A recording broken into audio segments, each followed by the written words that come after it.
Bonsoir à tous. J'espère que vous allez merveilleusement bien. Ce soir, je vous retrouve pour une vidéo close-up. Donc nous allons parler vraiment tout près du micro. Mais également, on va faire un petit peu de scratching. J'ai quelques petites éponges devant moi pour vous proposer un petit peu de scratching. Avant, je voulais juste essayer de changer un petit peu la couleur. Si on y arrive. Alors attendez, tac. Voilà. On ne voit rien, super, bravo, nice. Là c'est mieux quand même. Ouais bon, on va rester sur ça, tant pis, c'est pas grave, c'est très bien. Comment allez-vous ce soir? J'espère vraiment que vous allez merveilleusement bien. Je suis très content de vous retrouver. En fait, maintenant pour vous dire la vérité, je tourne tous les lundis matins mon contenu. Et je trouve ça vraiment pas mal en fait d'avoir un moment pour tourner mes 3 vidéos de la semaine et de pas prendre d'autres moments. Je trouve ça vraiment pas mal. En plus, dites-vous que donc hier soir, donc c'était dimanche. Pour celles et ceux qui sont pas au courant, je fais des lives sur Twitch tous les jeudis soirs et tous les dimanches soirs maintenant. Et donc hier soir j'ai fait un live sur Twitch qui s'était trop bien passé. On a discuté vraiment longtemps, hyper longtemps de plein de trucs. C'était trop marrant, trop bien. On a passé un très bon moment avec toutes les personnes présentes sur Twitch. D'ailleurs si vous étiez présentes, n'hésitez pas à me le dire en commentaire et puis n'hésitez pas à nous rejoindre, bien sûr vous êtes tous et toutes les bienvenus. Et voilà, donc du coup je voulais en profiter pour faire un petit peu du jeu et voilà, faire du close-up dans cette vidéo pour vous parler. Bon, on n'oublie pas, évidemment, avant de démarrer, de boire de l'eau.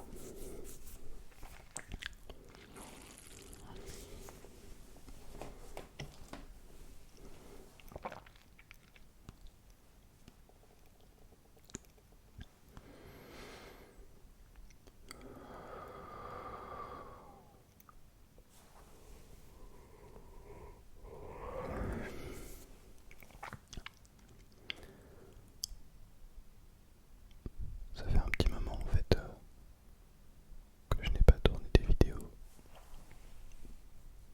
où simplement je parle et raconte ma vie.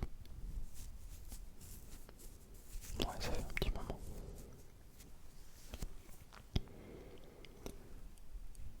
Bon, avant, on va quand même ouvrir avant que j'oublie le mot de bonheur et d'optimisme. C'est important. Donc, quelqu'un d'ailleurs m'a posé la question de savoir si je continuais à ouvrir ces mots. La réponse est donc oui, hein, tous les lundis il y a un mot qui est ouvert. Alors là, cette vidéo devrait sortir. Nous sommes lundi 30. Elle devrait sortir le 7. Le 6 ou 7. 7 je crois. Donc on va avoir tout le mois d'octobre. 1, 2, 3, 4. Mois de novembre, mois de décembre, donc 12. Il devrait nous rester 12 mois à peu près. Peut-être 13, peut-être 11 en fonction de... Bref. 1, 2, 3, 4, 5, 6, 7, 8, 9, 10, 11, 12. 12, parfait, nickel. On va en ouvrir un du coup. Et on aura, dans 12 mots, on aura ouvert 3 boîtes. Vous vous rendez compte? 3 boîtes. Ainsi, je me demande quelle boîte nous permettra d'atteindre les 100 000 abonnés. Parce que chaque boîte, du coup, signifie une année entière. C'est quand même une belle symbolique, je trouve.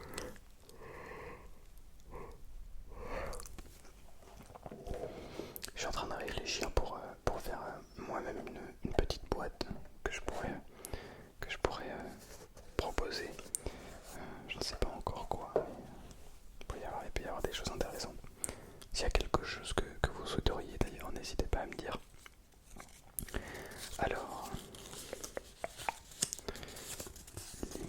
s'agit d'un prêtre hindou, je dirais, quelque chose comme ça. Je vais pas dire n'importe quoi.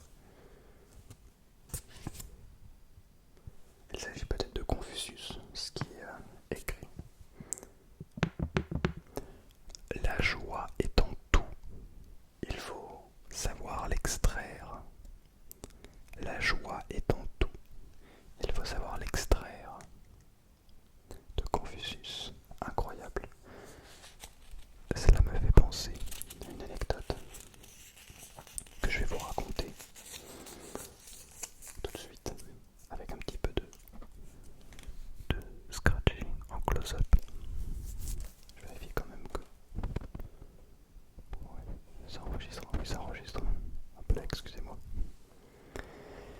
Alors, ça me fait penser à une petite anecdote.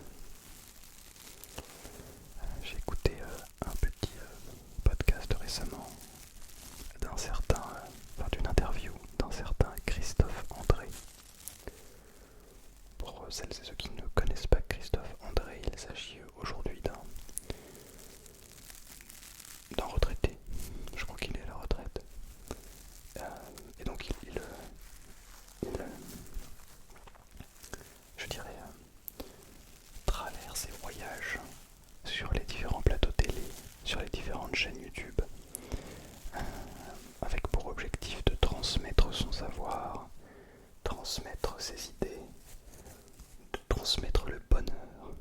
Et d'ailleurs, je vous invite à aller regarder sur la chaîne de Ben Never,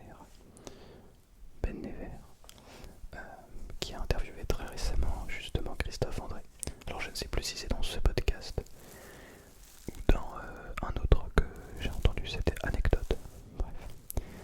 Donc c'est le beau-père de Christophe André, donc le père, je crois le père de sa femme, il me semble, de sa compagne. Je ne sais pas s'ils sont mariés, mais bref, en tout cas, de sa compagne. C'était apparemment quelqu'un qui cultivait au quotidien cette joie, il avait un culte pour l'altruisme, quelque chose d'assez dingue, qui je crois aujourd'hui existe très peu. En fait, cette personne apparemment était relativement malade, plutôt malade et avait des gros soucis de santé. Et un jour, je ne sais plus de quelle manière, mais il se retrouve à tomber. Cet homme se retrouve à tomber et s'ouvre le crâne. Par je ne sais quel miracle, il parvient à prendre le téléphone, à appeler les secours. En étant à moitié inconscient, il explique la situation et se baignant dans son sang, les secours donc viennent le chercher. Et je crois que comme il habitait assez loin, plutôt loin d'un hôpital, eh bien il a été amené par hélicoptère en fait à cet hôpital aux urgences pour qu'on s'occupe de lui assez rapidement. Parce que bon, on évite souvent de laisser traîner un crâne ouvert, c'est préférable. Bref. Donc il l'amène à l'hôpital, etc. Il le soigne. Et puis donc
sincèrement. En fait, il était pas fou, dans le sens où il était conscient, bien conscient de ce qui lui arrivait. Il savait que le fait de se faire ouvrir le crâne, d'aller à l'hôpital, ça n'a rien de positif. Ce n'est pas drôle, ce n'est pas un jeu. Non, il était bien conscient que qu'il avait eu beaucoup de chance, qu'il était dans un sacré état. Mais à la fois, il avait pris cette journée qui, peut-être pour nous, on se dirait à la fin de la journée, purée, j'ai quand même vraiment pas de chance. Je me suis ouvert le crâne par je ne sais quel miracle. Je me retrouve là à l'hôpital alors que j'étais tranquillou chez moi là, ce matin. Il y a même l'hélicoptère qui est venu, c'est pour dire la honte quoi. Personne. Enfin, en tout cas, je sais que personnellement j'aurais du mal à me dire, mais c'était incroyable, j'ai fait un tour en hélicoptère. Incroyable, j'ai pu voir mon petit village là où j'habite. Je l'ai vu du ciel. Incroyable. J'ai vu tout le chemin que j'ai l'habitude de prendre pour aller en ville. Mais là, je l'ai vu en hélicoptère, c'est passé hyper vite. C'était magnifique. Et puis ensuite, il y a des gens qui s'occupent de moi. Quand même, j'ai de la chance. Et je crois que, en fait, et apparemment d'ailleurs, après sa mort, il est décédé quelques années plus tard. Je crois qu'après sa mort, ils ont retrouvé un petit journal avec je ne sais plus ce qu'il y avait écrit dessus, mais en gros c'était tous les moments d'altruisme qu'il avait vu. Et apparemment il avait découpé plein de petits articles du journal, montrant des choses incroyables, des gens qui sauvent des vies, enfin bref, je saurais pas vous dire les détails parce qu'évidemment c'est tiré d'une histoire qui nous a été racontée dans un podcast. Mais j'ai trouvé cette histoire magnifique, vraiment, j'en ai eu larmes à l'œil, sincèrement. Et ça montre quand même que c'est possible de cultiver l'altruisme et la joie. En fait, c'est qu'une question de point de vue. On peut se dire que notre journée est horrible, notre semaine est horrible, qu'il n'y a rien de positif, que nos professeurs sont horribles, que j'ai une mauvaise note, quelle horreur.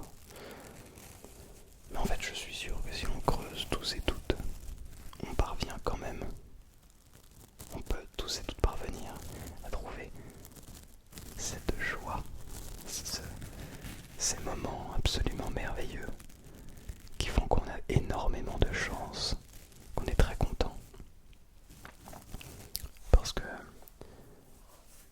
je vous dis juste un exemple comme ça, mais si cette personne ne vivait pas en France, alors je sais pas s'il vivait en France, je sais plus, enfin bref, si cette personne vivait dans un pays peu développé, ou à une époque un peu plus ancienne, genre il y a 100 ans, 150 ans, s'il était tombé comme ça, il n'aurait absolument pas pu appeler les secours.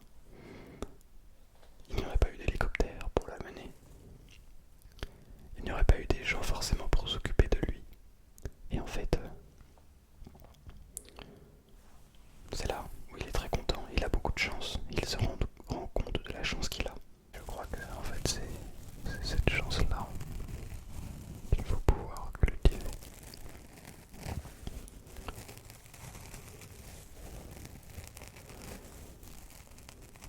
En ce moment, c'est drôle parce que je suis en train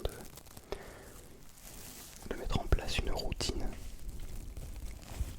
Donc en fait une liste de choses à faire tous les jours de manière quotidienne. C'est le principe de tous les jours. Et donc j'ai quatre petits objectifs dans toutes mes journées qui sont le sport, faire du sport, qui sont lire un petit peu, si ce n'est qu'une seule page, mais lire au moins un petit peu, méditer, faire 10 minutes de méditation, et puis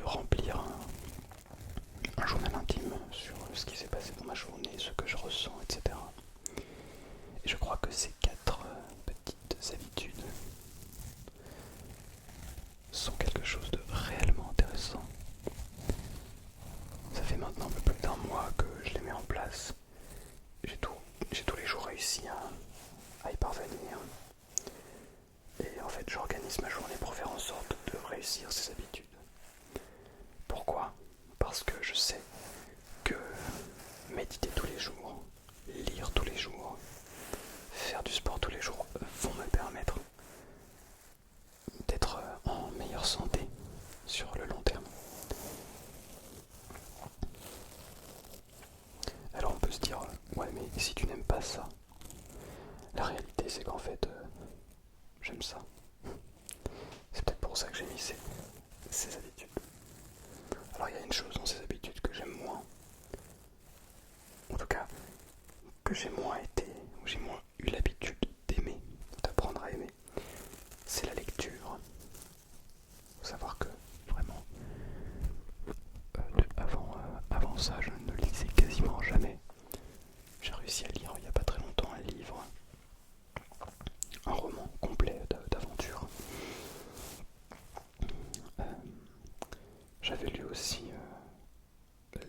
les romans d'ASMR de mes collègues Florian et Roxane, qui étaient d'ailleurs des très bons livres sur l'ASMR.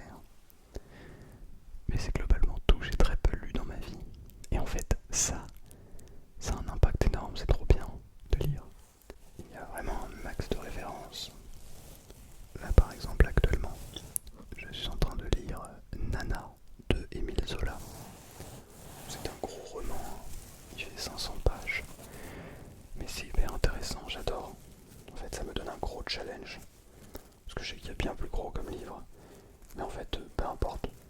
C'est pas parce qu'il fait 500 pages que je vais me dire oh je vais le lire ou oh non je vais pas le lire. En fait juste j'ai commencé, j'aime bien et je continue à voir ce que ça donne. Puis en course à pied aussi, en sport, je suis à 6 séances de course à pied par semaine et une séance de badminton. Et je vais peut-être faire un petit peu de vélo aussi, vu que j'ai pu m'acheter un vélo. Et c'est drôle parce que hier donc dimanche, j'ai fait ma sortie longue de la semaine, donc un 10 km, ce qui n'est pas hyper long, mais bref, la petite sortie longue du week-end. Et je me suis dit, bah viens, on essaie de courir assez vite. On essaie de battre le record tranquillou. Enfin de base, j'étais parti pour 9 km d'ailleurs, en allure assez tranquille.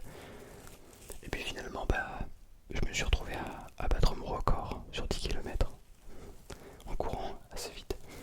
Donc j'ai pu faire 48 minutes 56 sur 10 km. Et le plus incroyable, c'est que je me suis jamais entraîné pour cette distance précise.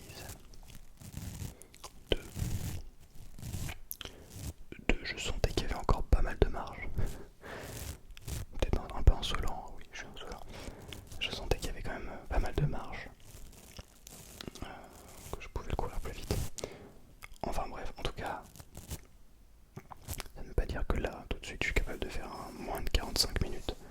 Ça veut dire que c'est plutôt positif. Et que si je m'entraîne pour, il peut y avoir un score intéressant. D'ailleurs, dans la même semaine, la semaine d'avant, là, j'ai battu mon record aussi en 5 km. J'ai fait, je crois, 22 minutes et 40 secondes, un truc comme ça. Donc pas mal. On se rapproche des 20 minutes. C'est pas mal.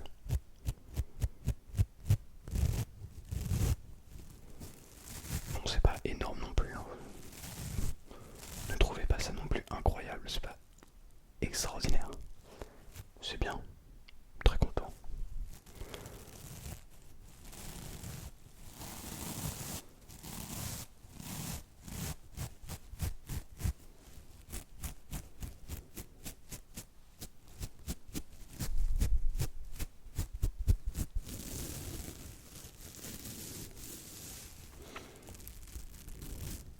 Bon.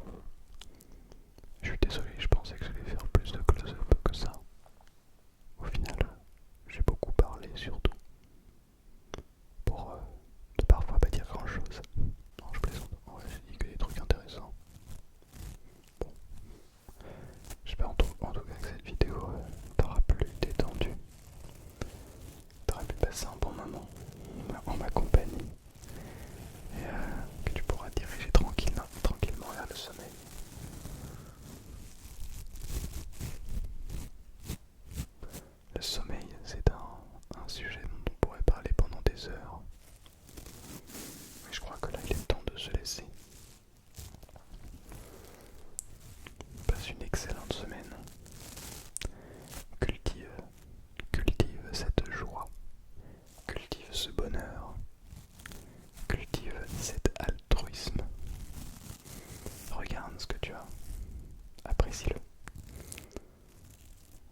Assis-toi, prends le temps de te connaître mieux, de t'aimer, passe du temps avec toi, seul à seul, comme un date en fait. Prends ce temps-là, c'est très important, crois-moi. Ce sera que bénéfique pour la suite.